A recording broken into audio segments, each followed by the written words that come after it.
सागर जी, पत्रकार को लोकतंत्र का चौथा स्तंभ माना जाता है।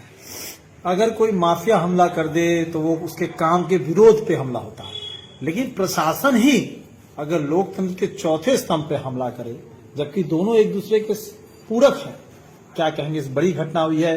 और एक और कार्यक्रम में मिथा लाइव 24 के पत्रकार पे भी जानलेवा हमला हुआ था, जहां पे दो पत्रकारों को जब उन्हें विरोध किया तो उन्हें डिटेन कर दिया गया। और अभी कुछ दिनों पहले बिरौल की ऐसी घटना जो शायद शब्द भी नहीं है।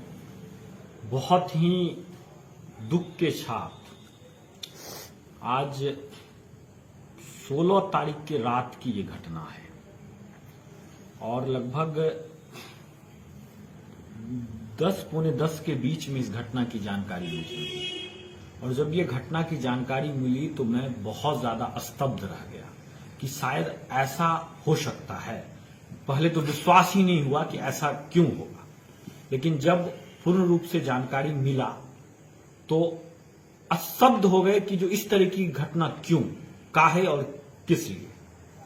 तो कहीं ना कहीं समाज का जो नियंत्रण करने के लिए जो 4 स्तंभ बनाया गया है, उसी में एक प्रशासनिक भी आता है और मीडिया आता है। दोनों का अन्योनाश्रय संबंध होता है और ये समाज को डेवलप करने का काम करता है। लेकिन जिस तरीके से 16 तारीख के लगभग 8 बजे रात में बुआरी गांव की जो घटना है वो इतनी शर्मसार करने वाली है, और प्रशासन का जो नंगा नाच है वो जो दिखाने का काम किया है ये बहुत ही निंदनीय है।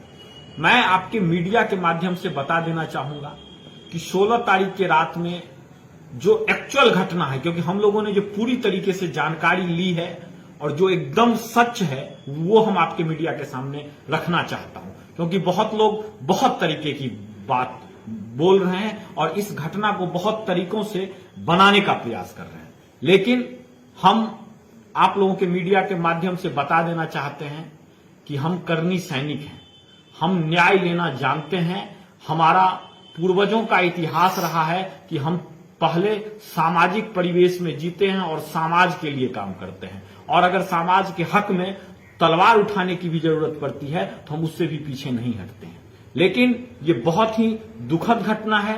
बुआरी गांव में एक प्रोग्रामिंग के तहत एक जो मीडिया कर्मी जो उस बिरौल क्षेत्र के माने जाने पत्रकार हैं, वो वहां लगातार शराबबंदी के खिलाफ आवाज उठाते आ रहे थे और प्रशासन को उसमें दोषी ठहराते आ रहे थे। और एक साजिश के तहत जो बुआरी गांव के चौकीदार हैं, उन्हीं का पुत्र दारू बेचने का काम उस गांव में करता है।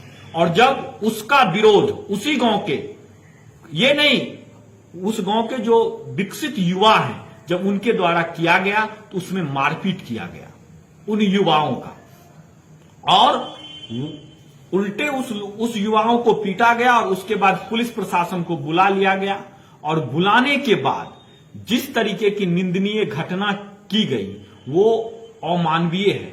हम कहते हैं कि क्या 102 साल की या 108 साल की जो बूढ़ी महिला है उनको पीटने की क्या जरूरत थी? कोई गर्भवती महिला है, उसने क्या अपराध कर दिया था? कोई पैरालिसिस पेशेंट है, वो क्या अपराध कर दिया था? हम प्रशासन से पूछना चाहते हैं। आज 16 तारीख कोई घटना हुआ, आज ये 19 तारीख है। 16 साल के बच्ची का कमर तोड़ दिया गया है, उसका हाथ तोड़ दिया गया है। ये राक्षसी प्रवृत्ति, ये अमानवीय व्यवहार और प्रशासन के द्वारा, और ये 2022 में ये कहीं से सही नहीं है। और 16 तारीख से आज ये 19 तारीख है और अभी तक एक पत्रकार के घर में इतनी बड़ी हमला हुई। और आज पत्रकारिता इतना कमजोर क्यों है कि आज भी एफआईआर नहीं लिया गया है? ये कितना ही निंदनीय है। चाहे कोई पक्ष के नेता हो, विपक्ष के नेता हो, सबके मुंह पे दही जमा हुआ है। और मैं आपके मीडिया बंधुओं के माध्यम से कह देना चाहता हूं कि अगर नेताओं का, पत्रकारों का और प्रशासनों का यही रवैया रहा तो शायद वो चाहते हैं कि आतंकवादी हो। आतंकवाद कैसे लोग बनता है? ऐसे ही बनता है।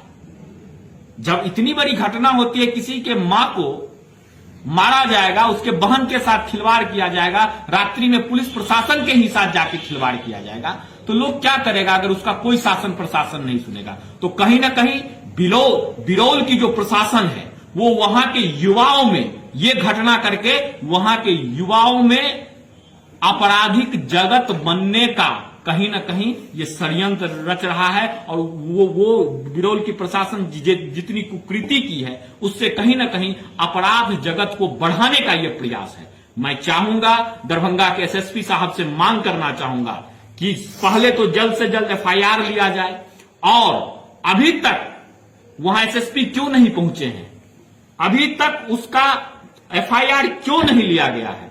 और अगर हम 1 से 2 दिन का और समय देते हैं, अगर 1 से 2 दिन के अंदर कुछ ठोस कार्रवाई प्रशासन नहीं करता है तो दरभंगा ही नहीं संपूर्ण बिहार में उग्र आंदोलन होगा और हम लोग चक्का जाम करेंगे। हम करनी सैनिक आंदोलन करना जानते हैं, हमें न पक्ष से लेना है न विपक्ष से लेना है, मुझे न्याय चाहिए, और अगर न्याय नहीं देंगे तो हम न्याय लेना जानते हैं। धन्यवाद। सागर सिंह, प्रदेश महासचिव, करनी सेना, बिहार। हम लोग अभी सबों का दिखाइए चेहरा, सब लोगों का।